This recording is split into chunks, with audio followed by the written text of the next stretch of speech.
Assalamualaikum warahmatullahi wabarakatuh. Pada kali ini kami akan menjelaskan tentang penyakit menular, yaitu penularan DBD, dengan anggota Leni Mayasanda, Abdillah, Andini Alsadara Puspita, Mia Agrina, dan Olivia. Sejarah penyebaran DBD. Penyakit demam berdarah pertama kali ditemukan di Manila, Filipina pada tahun 1953, yang selanjutnya menyebar ke berbagai negara. Penyakit demam berdarah disebabkan oleh virus denggi dari genus Flavivirus dan famili Flaviviri yang ditularkan ke manusia melalui gigitan nyamuk Aedes aegypti yang telah terinfeksi oleh virus denggi. Demam berdarah telah terjadi di lebih dari 100 negara dan mengancam kesehatan manusia lebih dari 2,5 miliar orang di perkotaan, pinggiran kota, daerah pedesaan, serta daerah tropis dan subtropis. World Health Organization atau WHO telah mencatat bahwa negara Indonesia adalah negara dengan kasus demam berdarah tertinggi di Asia Tenggara, di mana awalnya penyakit DBD ini masuk dan ditemukan di kota Surabaya pada tahun 1968, yang memakan korban sebanyak 80 orang yang terinfeksi dan 24 orang meninggal dunia. Sejak pertama kali ditemukan, kasus demam berdarah ini mengalami peningkatan, baik dalam jumlah maupun luas wilayah yang terjangkit dan secara sporadis, di mana setiap tahunnya terjadi kejadian luar biasa. Kejadian luar biasa terbesar di Indonesia terjadi pada tahun 1998. Peningkatan dan penyebaran kasus demam berdarah disebabkan oleh berbagai faktor, di antaranya wilayah, perubahan iklim, perubahan kepadatan dan distribusi penduduk, serta faktor epidemiologi, di mana faktor perilaku dan partisipasi masyarakat yang masih kurang dalam kegiatan pemberantasan sarang nyamuk adalah sebagai faktor tambahan.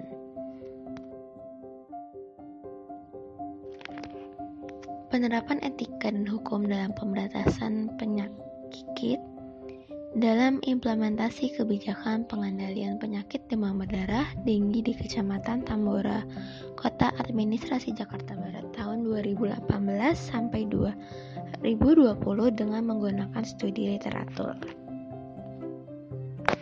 World Health Organization atau WHO telah mencatat bahwa negara Indonesia adalah negara dengan kasus demam berdarah tertinggi di Asia Tenggara, di mana awalnya penyakit DBD ini masuk dan ditemukan di kota Surabaya pada tahun 1968, yang memakan korban sebanyak 80 orang yang terinfeksi dan 24 orang meninggal dunia.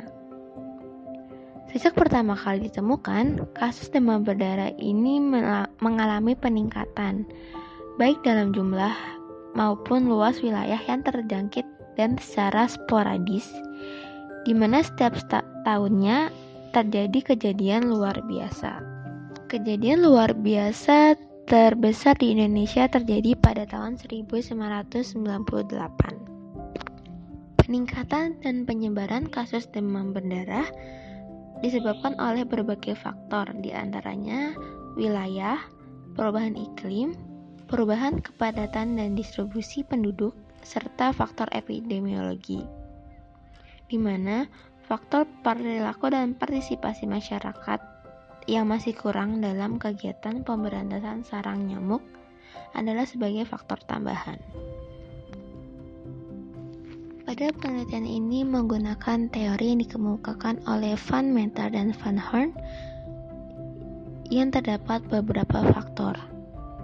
Yang pertama, polisi standar dan objektif, di mana mengacu pada Peraturan Daerah DKI Jakarta Nomor 6 Tahun 2007 yang telah mengatur program untuk pencegahan penyakit demam berdarah, dan dengan adanya perda ini diharapkan dapat menurunkan angka insiden serta angka kematian akibat penyakit demam berdarah.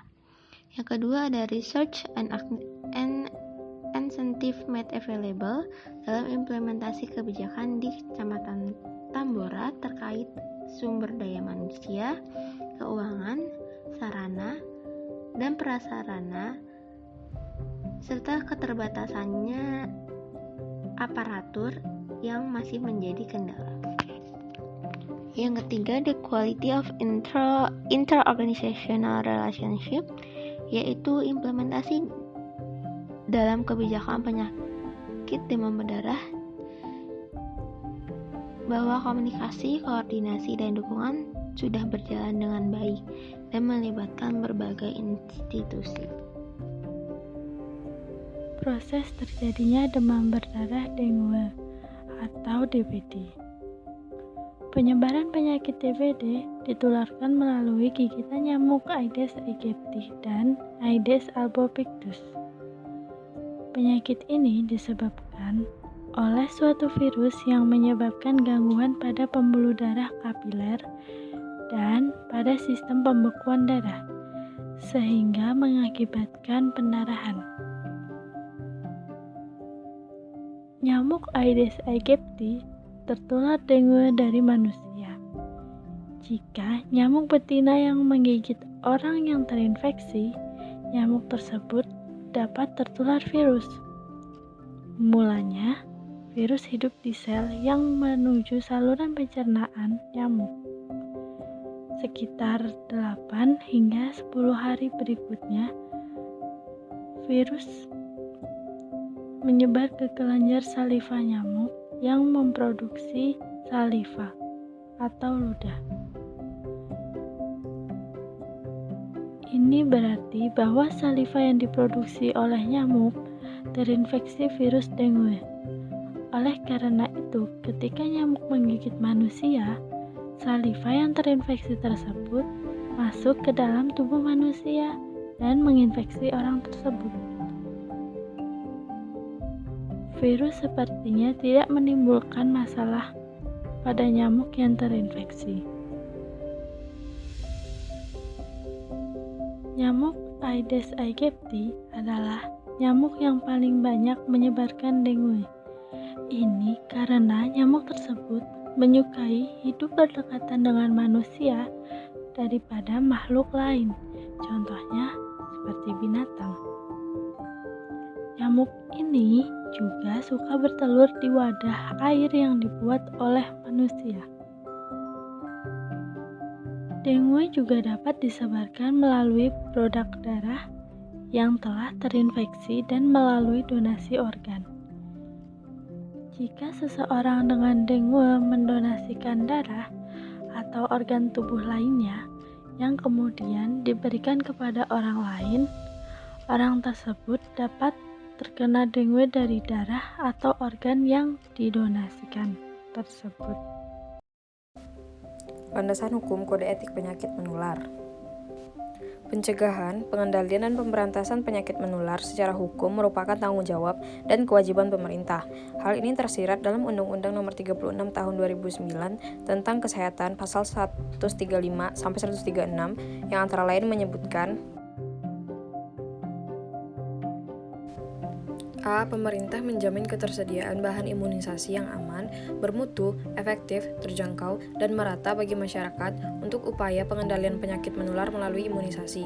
B. Pemerintah daerah secara berkala menetapkan dan mengumumkan jenis dan persebaran penyakit yang berpotensi menular dan atau menyebar dalam waktu yang singkat, serta menyebutkan daerah yang dapat menjadi sumber penularan. C. Pemerintah daerah dapat melakukan surveillance terhadap suatu penyakit menular.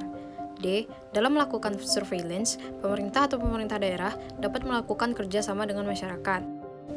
E. Pemerintah daerah menetapkan jenis penyakit yang memerlukan karantina, tempat karantina, dan lama karantina. Pemerintah daerah dalam menetapkan dan mengumumkan jenis dan penyebaran penyakit yang berpotensi menular atau menyebar dalam waktu singkat dan pelaksanaan surveillance serta menetapkan jenis penyakit yang memerlukan karantina, tempat karantina, dan lama karantina berpedoman berketentuan yang berlaku. Ketentuan tentang wabah. Dalam rangka mengendalikan penyakit-penyakit menular, terutama penyakit-penyakit yang berpotensi untuk menimbulkan wabah, pemerintah telah mengeluarkan Undang-Undang Nomor 4 Tahun 1984 tentang wabah dan penyakit menular.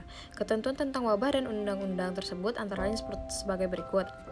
A. Yang dimaksud dengan wabah dan penyakit menular adalah berjangkitnya suatu penyakit menular dalam masyarakat yang jumlah penderitanya meningkat secara nyata melebihi dari biasanya. Kondisi semacam ini disebut KLB atau kejadian luar biasa.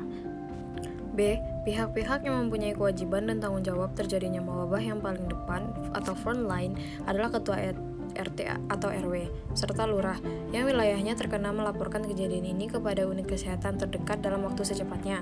Yang C. Penyakit-penyakit yang berpotensi menimbulkan wabah adalah kolera, pes, demam kuning, demam berdarah, tifus, campak, polio, pertussis, malaria, rabies, dan antraks. Dalam Undang-Undang Kesehatan Nomor 36 Tahun 2009, ketentuan tentang wabah disebutkan pada pasal 156, yakni A. Dalam melaksanakan upaya pencegahan, pengendalian, dan pemberantasan penyakit menular, pemerintah dapat menyatakan wilayah dalam keadaan atau kejadian wabah letusan atau kejadian luar biasa.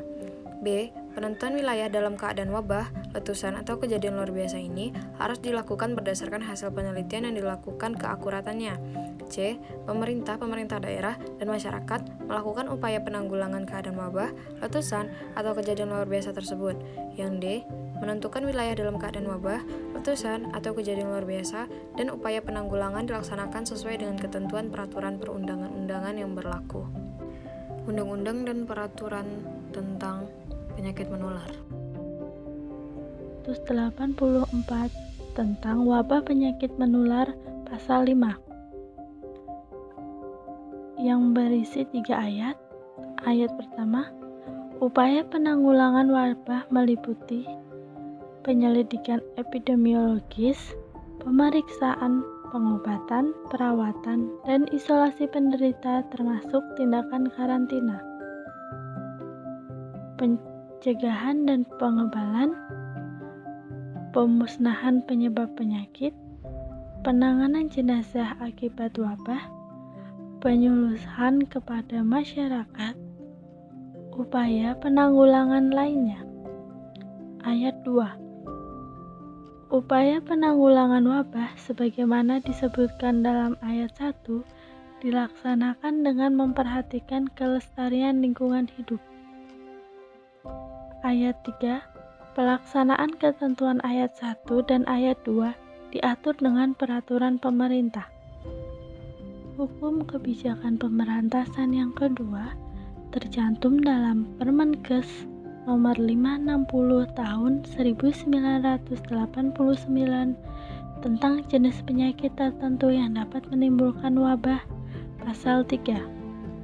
Menetapkan jenis-jenis penyakit menular tertentu yang dapat menimbulkan wabah didasarkan pada pertimbangan epidemiologis, sosial budaya, keamanan, ekonomi, ilmu pengetahuan, dan teknologi yang dapat menyebabkan dampak malapetaka di masyarakat.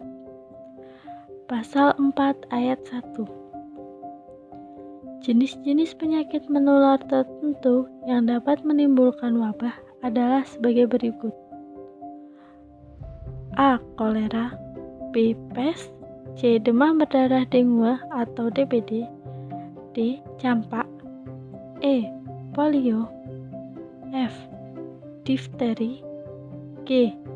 Pertussis, H. Rabies, I. Malaria, C. Avian influenza H5N1, K. Antraks, I. Leptospirosis, M. Hepatitis, N. Influenza A baru atau H1N1 atau pandemik tahun 2009. Ayat 2. Penyakit menular tertentu lainnya yang dapat menimbulkan wabah ditetapkan oleh Menteri. Yang ketiga, hukum yang mengatur tentang kebijakan pemberantasan terdapat dalam Peraturan Menteri Kesehatan Republik Indonesia Nomor 1501 Menkes/Per/10/2010 Pasal 5. Tata cara penemuan penyakit menular tertentu yang dapat menimbulkan wabah. Ayat 1. Penemuan penyakit menular yang dapat menimbulkan wabah dapat dilakukan secara pasif dan aktif. Ayat 2. Penemuan secara pasif sebagaimana disebutkan pada ayat 1 melalui penerimaan laporan atau informasi dari fasilitas pelayanan kesehatan meliputi diagnosis secara klinis dan konfirmasi laboratorium. Ayat 3. Penemuan secara aktif sebagaimana disebutkan pada ayat 1 melalui kunjungan lapangan untuk melakukan penegakan diagnosis secara epidemiologi berdasarkan gambaran umum penyakit menular tertentu yang dapat menimbulkan wabah yang selanjutnya diikuti dengan pemeriksaan klinis dan pemeriksaan laboratorium. Ayat 4. Selain pemeriksaan klinis dan pemeriksaan laboratorium, sebagaimana disebutkan pada ayat 3, dapat dilakukan pemeriksaan penunjang lainnya. Ayat 5. Ketentuan lebih lanjut mengenai gambaran umum penyakit menular yang dapat menimbulkan wabah, tata cara pemeriksaan klinik, pemeriksaan laboratorium, dan pemeriksaan penunjang lainnya tercantum dalam lampiran peraturan. Baiklah, sekian dari kami. Apabila ada kesalahan mohon dimaafkan. Sekian, wassalamualaikum warahmatullahi wabarakatuh.